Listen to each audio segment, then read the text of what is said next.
जोबोद गोजोननाय मोनदों मानोना आंनि जिउआव आं गिबि खेबे राजनिति दलाव जोगदान जानायनि उनाव आङो कालिंदर समस्तिनि बिजाथि महरै सायख'जादों आरो गोबां दिनै रायजो राजाफोरखौ लानानै आङो नमिनेशन पेपार दिनै साबमिट खालामदों आरो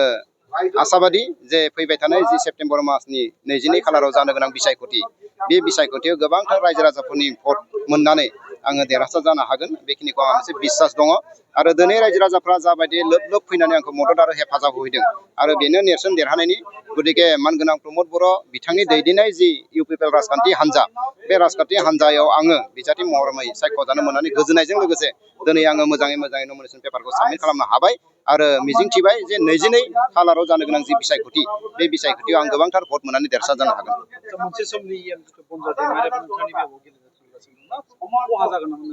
बेबायदिथ' जेबो नुथ'वाखै आरो बे कारनाव नुवाखै होननानै आङो बुंदों जे थांनाय 2020आव बिथाङा बिनि सिगाङाव जेब्ला मोन 2020नि जि बिसायख'थि बे बिसायख'थियाव बिथाङा थामथि सिरियावसो थादों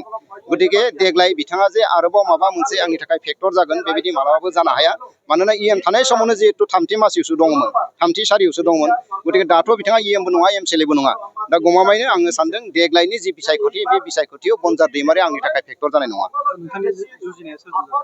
आंनि जुजिनाया आङो सानदों जे बेयाव जिहेतु बिखेखै इउपिपिएल बिजेपि आरो बिपिएफ जोङो मोनथाम राजखान्थि हान्जाखौ बेयाव दायो एसे एनै जोङो नुयो नाथाय आङो सानदों बिजेपि आरो बिपिएफआबो आंनि थाखाय फेक्टर जानाय नङा। इउपिपिएल दोलोनि जिखिनि बिबानगिरिफोरा एकदम टप टु बटम जिखिनि बिबानगिरिफोर दङ बिथांमोना ओरैबायदि खामानि मावो आरो रायजो राजाफ्रा ओरैबायदि जायगा होयो खामानि मावनो थाखाय ओरैबायदि अनसायो दा बेखौ नुनानै जे 22 खालाराव जानो गोनां जि बिसायख'थि बे बिसायख'थियाव बिपिएफआनो जा बिजेपिआनो जा जोंनि थाखाय फेक्टर जानाय नङा। जोबोद गोजोननाय मोनदों मानोना आंनि जिउआव आं गिबि खेबे राजनिति दलाव जोगदान जानायनि उनाव आङो कालिंदर समस्तिनि बिजाथि महरै सायख'जादों आरो गोबां दिनै रायजो राजाफोरखौ लानानै आङो नमिनेशन पेपार दिनै साबमिट खालामदों आरो आसाबादि जे फैबाय थानाय 10 सेप्तेम्बर मासनि 22 खालाराव जानो गोनां बिसायख'थि बे बिसायख'थियाव गोबांथार रायजो राजाफोरनि भट मोननानै आङो देरहासार जानो हागोन बेखिनिखौ आंहा मोनसे बिश्वास दङ आरो दिनै रायजो राजाफ्रा जाबायदि लोब लोब फैनानै आंखौ मदद आरो हेफाजाब होदों आरो बेनो नेरसोन देरहानायनि गतिके मानगोनां प्रमद बर' बिथांनि दैदेननाय जि इउपिपिएल राजखान्थि हान्जा बे राजखान्थि हान्जायाव आङो बिजाथि महरै सायख'जानो मोननानै गोजोननायजों लोगोसे दिनै आङो मोजाङै नमिनेशन पेपारखौ साबमिट खालामनो हाबाय आरो मिजिंथिबाय जे 22 खालाराव जानो गोनां जि बिसायख'थि बे बिसायख'थियाव आं गोबांथार भट मोननानै देरहासार जानो हागोन।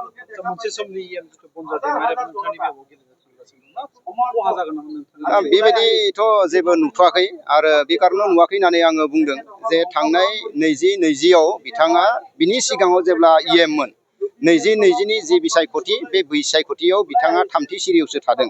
गतिके देग्लाय बिथाङा जे आरोबाव माबा मोनसे आंनि थाखाय फेक्टर जागोन बेबायदि मालाबाबो जानो हाया मानोना थानाय समावनो जिहेतु थामथि मासियावसो दङमोन थामथि सारियावसो दंमोन गतिके दाथ' बिथाङा बो नङा एमसिएलएबो नङा दा गमामायैनो आङो सानदों देग्लायनि जि बिसायख'थि बे बिसायख'थियाव बनजार दैमारि आंनि थाखाय फेक्टर जानाय नङा। आंनि जुजिनाया आङो सानदों जे बेयाव जिहेतु बिखेखै इउपिपिएल बिजेपि आरो बिपिएफ जोङो मोनथाम राजखान्थि हान्जाखौ बेयाव दायो एसे एनै जोङो नुयो नाथाय आङो सानदों बिजेपि आरो बिपिएफआबो आंनि थाखाय फेक्टर जानाय नङा। इउपिपिएल दोलोनि जिखिनि बिबानगिरिफोरा एकदम टप टु बटम जिखिनि बिबानगिरिफोर दङ बिथांमोना ओरैबायदि खामानि मावो आरो रायजो राजाफ्रा ओरैबायदि जायगा होयो खामानि मावनो थाखाय ओरैबायदि अनसायो दा बेखौ नुनानै जे 22 खालाराव जानो गोनां जि बिसायख'थि बे बिसायख'थियाव बिपिएफआनो जा बिजेपिआनो जा जोंनि थाखाय फेक्टर जानाय नङा।